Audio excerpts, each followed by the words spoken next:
31 अक्टूबर 1984 की सुबह भी बाकी के दिनों की तरह ही एक आम सुबह थी, लेकिन सिर्फ कुछ ही देर के लिए, क्योंकि उस सुबह किसी को भी ये अंदाजा नहीं था कि कुछ ही देर में देश का इतिहास बदलने वाला है।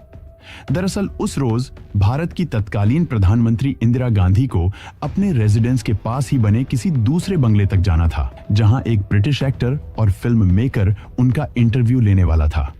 दोनों इमारतें काफी नजदीक थीं, इसलिए कार मंगाने के बजाय उन्होंने पैदल जाने का फैसला किया। जैसे ही इंदिरा गांधी आगे बढ़ीं और गेट के करीब पहुंची, तभी अचानक उनका एक सिक्योरिटी गार्ड सामने आया। शुरुआत में किसी को कुछ अजीब नहीं लगा, मगर अगले ही पल हालात पूरी तरह बदल गए।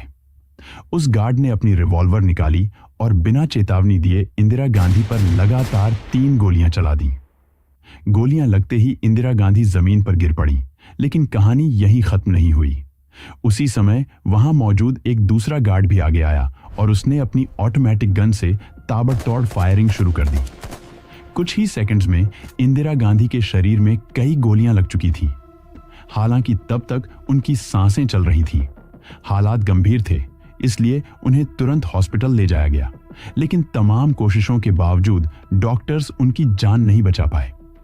जब यह खबर बाहर आई तो पूरा देश सन्न रह गया। लोग यह मानने को तैयार ही नहीं थे कि भारत की प्रधानमंत्री की हत्या उनके ही सिक्योरिटी गार्ड्स ने कर दी थी। हर तरफ शौक, गुस्सा और सवाल थे। इस वीडियो में हम 2D एनिमेशन के जरिए बताएंगे कि आखिर क्यों और कैसे इंदिरा गांधी की हत्या की गई। दरअसल इंदिरा गांधी की मौत को समझने के लिए 31 अक्टूबर 1984 की सुबह से नहीं, बल्कि उससे लगभग 2 दशक पहले शुरू करना जरूरी है, क्योंकि यह कोई अचानक हुई घटना नहीं थी, बल्कि वर्षों से बन रही राजनीतिक, सामाजिक और वैचारिक दरारों का अंतिम विस्फोट थी। 1966 में जब इंदिरा गांधी पहली बार भारत की प्रधानमंत्री बनी तो बहुत कम लोगों ने उन्हें गंभीरता से लिया। कांग्रेस के भीतर ही उन्हें एक अस्थायी विकल्प माना जा रहा था। विपक्ष उन्हें कमजोर कहता था और विदेशी मीडिया उन्हें गूंगी गुड़िया जैसी उपाधियों से नवाज रहा था। लेकिन इंदिरा गांधी ने बहुत जल्दी यह साफ कर दिया कि सत्ता उनके लिए सिर्फ पद नहीं, बल्कि नियंत्रण का औजार है। 1969 में कांग्रेस का विभाजन हुआ और इंदिरा गांधी ने संगठन के पुराने दिग्गजों को किनारे कर अपनी अलग कांग्रेस खड़ी कर दी। यही वह मोड़ था जहां से उनका शासन धीरे धीरे व्यक्तिवादी होता चला गया। 1971 के चुनावों में गरीबी हटाओ का नारा सिर्फ एक चुनावी वाक्य नहीं था, बल्कि सत्ता को जनता के नाम पर केंद्रीकृत करने की रणनीति थी। कांग्रेस को ऐतिहासिक बहुमत मिला और इंदिरा गांधी देश की निर्विवाद नेता बन गई। उसी साल पाकिस्तान के साथ युद्ध हुआ, बांग्लादेश बना और इंदिरा गांधी का कद अंतर्राष्ट्रीय स्तर पर भी बहुत बड़ा हो गया। 1974 में पोखरण परमाणु परीक्षण ने उन्हें ताकतवर नेता के रूप में स्थापित किया। लेकिन इसी दौर में सत्ता के साथ असहिष्णुता भी बढ़ने लगी। विरोध को दबाया जाने लगा और आलोचना को देशद्रोह की तरह देखा जाने लगा। 1975 में इलाहाबाद हाईकोर्ट के फैसले ने इंदिरा गांधी की वैधता पर सवाल खड़े कर दिए और यहीं से वह मोड़ आया जिसने भारतीय लोकतंत्र की दिशा बदल दी। 25 जून 1975 की आधी रात को देश में आपातकाल लागू कर दिया गया। नागरिक अधिकार निलंबित कर दिए गए, प्रेस पर सेंसरशिप लगी और हजारों राजनीतिक विरोधियों को जेल में डाल दिया गया। यह वह दौर था जब सत्ता के डर ने चुप्पी को जन्म दिया और चुप्पी ने अंदर ही अंदर गुस्से को पनपने दिया। 1977 में चुनाव हुए और जनता ने इंदिरा गांधी को सत्ता से बाहर कर दिया। यह उनकी पहली बड़ी हार थी, लेकिन यह अंत नहीं था, बल्कि एक ठहराव था। इंदिरा गांधी ने इस हार से यह सीखा कि सत्ता खोई जा सकती है, लेकिन वापस भी लाई जा सकती है। और इसी वापसी की राजनीति में पंजाब एक अहम मोहरा बन गया। पंजाब उस समय पहले से ही असंतोष से भरा हुआ था। 1966 में राज्य के पुनर्गठन के बाद सिख पहचान और राजनीतिक अधिकारों को लेकर बहस जारी थी। अकाली दल आनंदपुर साहिब प्रस्ताव के जरिए अधिक स्वायत्तता की मांग कर रहा था। यह मांग संवैधानिक दायरे में थी, लेकिन केंद्र सरकार इसे शक की निगाह से देख रही थी। इसी बीच कांग्रेस ने पंजाब में अकाली दल को कमजोर करने के लिए एक अलग रास्ता चुना और यही वह फैसला था जो आगे चलकर जानलेवा साबित हुआ। इसी दौर में एक धार्मिक प्रचारक के रूप में उभरे जरनैल सिंह भिंडरावाले को परोक्ष रूप से बढ़ावा दिया गया। शुरुआती वर्षों में भिंडरावाले एक कट्टर धार्मिक वक्ता थे जो नशे और सामाजिक बुराइयों के खिलाफ बोलते थे। ग्रामीण सिख युवाओं में उनकी पकड़ मजबूत होती गई और कांग्रेस को लगा कि उनके जरिए अकाली दल के राजनीतिक आधार को तोड़ा जा सकता है। लेकिन राजनीति में पाले गए ऐसे किरदार अक्सर नियंत्रण से बाहर हो जाते हैं। भिंडरावाले की भाषा धीरे धीरे और उग्र होती गई। उनके भाषणों में अब सिर्फ धार्मिक सुधार नहीं बल्कि सशस्त्र प्रतिरोध के संकेत मिलने लगे। 1980 में इंदिरा गांधी फिर से सत्ता में लौटी और इसी समय पंजाब में हालात तेजी से बिगड़ने लगे। हत्या, डर और अविश्वास का माहौल बनने लगा। पुलिस और प्रशासन पर सवाल उठने लगे और धीरे धीरे भिंडरावाले सिख उग्रवाद का सबसे बड़ा चेहरा बनते चले गए। गोल्डन टेम्पल परिसर में उनका प्रभाव बढ़ता गया और हथियारों का जमावड़ा होने लगा। यह अब सिर्फ कानून व्यवस्था का मामला नहीं रहा था बल्कि राज्य की संप्रभुता से जुड़ा प्रश्न बन चुका था। इंदिरा गांधी इस स्थिति को समझ रही थी, लेकिन उनके सामने विकल्प सीमित थे। अगर वह सख्ती करती तो सिख समुदाय में असंतोष बढ़ता और अगर वह नरमी दिखाती तो राज्य कमजोर दिखाई देता। कई दौर की बातचीत, असफल समझौते और राजनीतिक दबावों के बाद स्थिति उस बिंदु पर पहुंच गई जहां कोई भी फैसला नुकसान के बिना संभव नहीं था। और इसी असमंजस, इसी देरी और इसी राजनीतिक गणना के बीच वह चिंगारी सुलगती रही जो आगे चलकर 1984 की आग बनने वाली थी। और जैसे जैसे पंजाब में हालात बिगड़ते गए, दिल्ली में बैठे नीति निर्माताओं के सामने विकल्प कम होते चले गए। 1981 से 1983 के बीच पंजाब में हिंसा की घटनाएं बढ़ीं, पुलिस अधिकारियों की हत्याएं हुईं, राजनीतिक कार्यकर्ताओं को निशाना बनाया गया और आम नागरिकों के मन में डर बैठने लगा। भिंडरावाले अब सिर्फ एक धार्मिक वक्ता नहीं रहे थे बल्कि उनके आसपास सशस्त्र समर्थकों का घेरा बन चुका था। गोल्डन टेम्पल परिसर में उनकी मौजूदगी प्रतीकात्मक नहीं बल्कि रणनीतिक हो चुकी थी। वहां हथियार जमा होने की खबरें खुफिया एजेंसियों तक पहुंच रही थीं। केंद्र सरकार के पास लगातार रिपोर्टें आ रही थीं कि अमृतसर में स्थिति नियंत्रण से बाहर जा रही है। फिर भी इंदिरा गांधी अंतिम फैसला लेने से हिचक रही थी क्योंकि उन्हें यह एहसास था कि स्वर्ण मंदिर पर किसी भी तरह की सैन्य कार्रवाई सिर्फ कानून व्यवस्था का कदम नहीं बल्कि एक धार्मिक और भावनात्मक विस्फोट बन सकती है।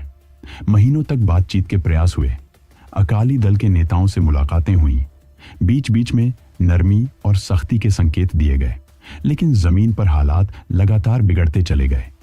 जून 1984 तक आते आते यह स्पष्ट हो चुका था कि भिंडरावाले और उनके समर्थक किसी समझौते के मूड में नहीं हैं और गोल्डन टेम्पल परिसर एक सशस्त्र किले में तब्दील हो चुका है।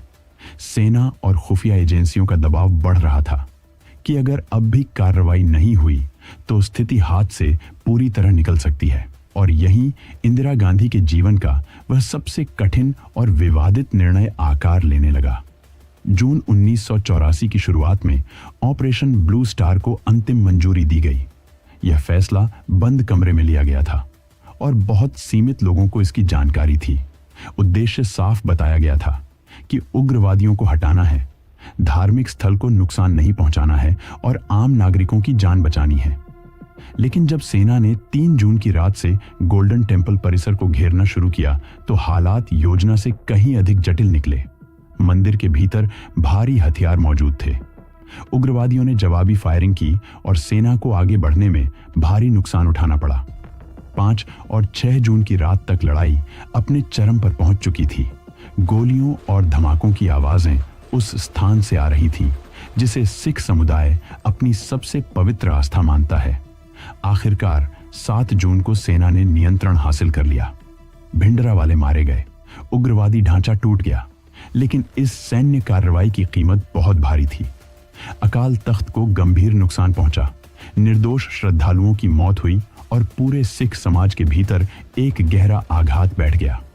सरकार के लिए यह एक आवश्यक सुरक्षा कदम था, लेकिन बहुत से सिखों के लिए यह उनकी धार्मिक पहचान पर हमला था और यहीं से इंदिरा गांधी के प्रति गुस्सा व्यक्तिगत न होकर सामूहिक भाव में बदलने लगा। पंजाब से लेकर देश के अन्य हिस्सों तक असंतोष फैल गया। इंदिरा गांधी को यह एहसास था कि ऑपरेशन ब्लू स्टार ने एक ऐसा घाव खोल दिया है जिसे भरने में समय लगेगा। उन्होंने सार्वजनिक रूप से कहा कि यह फैसला धर्म के खिलाफ नहीं बल्कि आतंक के खिलाफ था। उन्होंने सिख नेताओं से मुलाकात की, सांत्वना देने की कोशिश की, लेकिन शब्द उस घाव तक नहीं पहुंच पा रहे थे जो दिलों में बन चुका था। इसी दौरान खुफिया एजेंसियों ने उन्हें चेतावनी देनी शुरू की कि उनकी जान को गंभीर खतरा है। खासकर सिख उग्रवादी तत्वों से सलाह दी गई कि उनकी सुरक्षा में तैनात सिख गार्ड्स को हटाया जाए या कम से कम बदला जाए। लेकिन इंदिरा गांधी ने इस सलाह को बार बार ठुकरा दिया। उनका मानना था कि ऐसा करना पूरे सिख समुदाय को दोषी ठहराने जैसा होगा और इससे हालात और बिगड़ेंगे। उन्होंने अपने सबसे करीबी लोगों से कहा था कि अगर मैं अपने सिख सुरक्षा कर्मियों को हटाती हूं तो यह मेरे फैसले की नैतिक हार होगी। उन्हें अपने सुरक्षा कर्मियों पर भरोसा था और शायद इसी भरोसे ने उन्हें खतरे की गंभीरता से दूर कर दिया। इन्हीं सुरक्षा कर्मियों में शामिल थे बेअंत सिंह और सतवंत सिंह, जो वर्षों से प्रधानमंत्री की सुरक्षा में तैनात थे। ऑपरेशन ब्लू स्टार के बाद बेअंत सिंह के भीतर गहरा मानसिक उथल पुथल शुरू हो चुका था। वह खुद को अपमानित और आहत महसूस करने लगा था। गुरुद्वारों में होने वाली कथाएं, आसपास का माहौल और निजी बातचीत उसके भीतर बदले की भावना को धीरे धीरे मजबूत कर रही थी और इसी भावना ने एक ऐसे निर्णय को जन्म दिया जो आगे चलकर न सिर्फ इंदिरा गांधी की बल्कि पूरे देश की किस्मत बदलने वाला था। जबकि बाहर से सब कुछ सामान्य दिख रहा था, प्रधानमंत्री अपने रोजमर्रा के कामों में व्यस्त थी, विदेशी मेहमानों से मिलने की तैयारी कर रही थी और 31 अक्टूबर की सुबह भी उन्हें बस एक सामान्य दिन लग रहा था। लेकिन वास्तव में वह सुबह एक ऐसे तूफान से ठीक पहले की शांति थी जिसकी आहट बहुतों ने सुनी थी, लेकिन समय रहते उसे रोक नहीं पाया। और 31 अक्टूबर 1984 की वह सुबह बाहर से बिल्कुल साधारण लग रही थी। दिल्ली में सूरज रोज की तरह निकला था। प्रधानमंत्री आवास एक सफदरजंग रोड पर रोजमर्रा की हलचल थी और इंदिरा गांधी अपने तय कार्यक्रम के अनुसार तैयार हो रही थी। उस दिन उन्हें एक विदेशी मेहमान से मिलना था। ब्रिटिश अभिनेता और फिल्म मेकर पीटर यूस्टिनोव उनसे एक डॉक्यूमेंट्री के लिए इंटरव्यू लेने वाले थे। इंटरव्यू का स्थान उनके आवास से कुछ ही कदमों की दूरी पर स्थित एक दूसरा बंगला था। इसलिए इंदिरा गांधी ने कार लेने के बजाय पैदल जाने का फैसला किया। यह फैसला न तो असामान्य था और न ही लापरवाही माना जा सकता था, क्योंकि यह रास्ता पूरी तरह सुरक्षित माना जाता था। सुबह करीब 9 बज रहे थे। इंदिरा गांधी अपने निजी सचिव R.K. धवन के साथ बाहर निकली। उन्होंने हल्के रंग की साड़ी पहन रखी थी और चेहरे पर वही परिचित आत्मविश्वास था जो वर्षों से देश ने देखा था। जैसे ही वह आवास के गेट की ओर बढ़ी, वहां तैनात सुरक्षा कर्मियों ने उन्हें सलाम किया। उन्हीं में से एक था बेअंत सिंह, वही व्यक्ति जिस पर उन्होंने तमाम चेतावनियों के बावजूद भरोसा बनाए रखा था। जैसे ही इंदिरा गांधी उसके सामने पहुंची, उन्होंने हल्की मुस्कान के साथ उसे नमस्ते कहा। लेकिन उस क्षण बेअंत सिंह के भीतर चल रहा तूफान बाहर आ चुका था। अगले ही पल उसने अपनी सरकारी रिवॉल्वर निकाली और बिना किसी हिचकिचाहट के इंदिरा गांधी पर लगातार 3 गोलियां चला दी। गोलियों की आवाज ने पूरे परिसर को चीर दिया। इंदिरा गांधी वहीं गिर पड़ी और उनके गिरते ही वहां मौजूद दूसरा सिख गार्ड सतवंत सिंह आगे बढ़ा और अपनी ऑटोमेटिक राइफल से उन पर अंधाधुंध गोलियां बरसा दी। यह सब कुछ ही सेकंड में हो गया, इतना तेज कि आसपास मौजूद लोगों को समझने का मौका तक नहीं मिला कि हो क्या रहा है। जब फायरिंग रुकी तो भारत की प्रधानमंत्री खून से लथपथ जमीन पर पड़ी थी, लेकिन उनकी सांसें अभी चल रही थीं। शोर मच चुका था, सुरक्षा बल दौड़ पड़े थे। बेअंत सिंह को मौके पर ही गोली मार दी गई, जबकि सतवंत सिंह घायल अवस्था में पकड़ लिया गया। R.K. धवन और अन्य कर्मचारियों ने बिना समय गवाए इंदिरा गांधी को उठाया और एक एम्बेसडर कार में डालकर सीधे एम्स की ओर रवाना हो गए। सुबह करीब 9:30 बजे उन्हें एम्स पहुंचाया गया, जहां देश के सर्वश्रेष्ठ डॉक्टरों की टीम तुरंत इलाज में जुट गई। ऑपरेशन थिएटर के बाहर बेचैनी और सन्नाटा एक साथ मौजूद थे। किसी को यह कहने की हिम्मत नहीं थी कि क्या होने वाला है। कई घंटों तक डॉक्टरों ने हर संभव कोशिश की, लेकिन शरीर में लगी गोलियों की संख्या और अत्यधिक रक्तस्राव ने स्थिति को लगभग असंभव बना दिया था। दोपहर करीब 2 बजे डॉक्टरों ने इंदिरा गांधी को मृत घोषित कर दिया। लेकिन यह सिर्फ एक चिकित्सा घोषणा नहीं थी, बल्कि एक राजनीतिक और सामाजिक विस्फोट की शुरुआत थी। सरकार को यह पूरी तरह अंदाजा था कि अगर यह खबर तुरंत सार्वजनिक हुई तो देश भर में हालात बेकाबू हो सकते हैं। इसलिए शाम तक इस खबर को आधिकारिक रूप से रोके रखा गया। राजीव गांधी को तत्काल दिल्ली बुलाया गया और उसी शाम उन्हें राष्ट्रपति ज्ञानी जैल सिंह ने प्रधानमंत्री पद की शपथ दिलाई। सत्ता का यह परिवर्तन इतनी जल्दी हुआ कि देश को शोक मनाने का मौका भी नहीं मिला और इसी खालीपन में अफवाहें, गुस्सा और डर फैलने लगे। जैसे ही इंदिरा गांधी की हत्या की खबर आम लोगों तक पहुंची, दिल्ली और देश के कई हिस्सों में भावनाएं नियंत्रण से बाहर होने लगी। यह गुस्सा धीरे धीरे सिख समुदाय के खिलाफ हिंसा में बदल गया, जिसे रोकने में प्रशासन पूरी तरह नाकाम रहा। कई जगहों पर भीड़ ने सिखों को निशाना बनाया, घर जलाए गए, दुकानें लूटी गईं और निर्दोष लोगों की जान चली गई। यह हिंसा स्वतः स्फूर्त भी थी और कई जगहों पर संगठित भी। लेकिन इसका सबसे भयावह पहलू यह था कि इसमें मारे जाने वाले लोग उस हत्या से जुड़े नहीं थे जिसकी वजह से यह सब भड़का था। आने वाले दिनों में हजारों सिखों की जान गई। यह वह अध्याय था जिसने भारत के लोकतांत्रिक और नैतिक चरित्र पर गहरे सवाल खड़े कर दिए। उधर जांच एजेंसियों ने इंदिरा गांधी की हत्या की साजिश की परतें खोलनी शुरू की। सतवंत सिंह और कहर सिंह पर मुकदमा चला, सबूत सामने आए और अदालत ने उन्हें दोषी ठहराया। लेकिन कानूनी प्रक्रिया पूरी होने के बाद भी देश के भीतर एक असहज सन्नाटा बना रहा, क्योंकि यह साफ हो चुका था कि इंदिरा गांधी की मौत किसी एक व्यक्ति की नहीं, बल्कि वर्षों से चले आ रहे राजनीतिक फैसलों, गलत आकलनों और सामाजिक दरारों का परिणाम थी। ऑपरेशन ब्लू स्टार का फैसला, उसके बाद का अविश्वास, सुरक्षा चेतावनियों की अनदेखी और अंततः वह सुबह, यह सब एक दूसरे से ऐसे जुड़े थे कि किसी एक कड़ी को अलग करके देखा ही नहीं जा सकता। इंदिरा गांधी का जीवन सत्ता, नियंत्रण और विरोध से भरा रहा और उनकी मौत उसी संघर्ष का अंतिम अध्याय बन गई।